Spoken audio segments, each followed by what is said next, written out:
চাউমিনটা হেভি হয়েছে তো রে। আজকে আমার মেয়ে চাউমিন বানিয়েছে,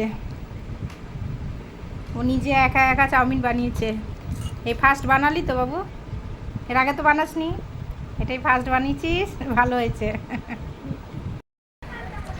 চাউমিনটা এবার খেয়ে দেখি কেমন হয়েছে, দেখে তো বেশ ভালোই লাগছে।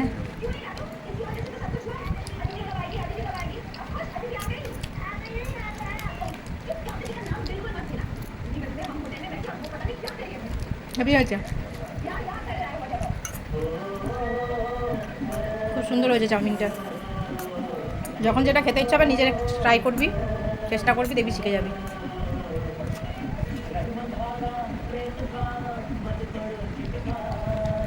আমাকে একটা সস দে, আর একটুখানি দিতে বলছি সস। তো চাউমিনটা খাই, শেষ করি চাউমিনটা। টাটা।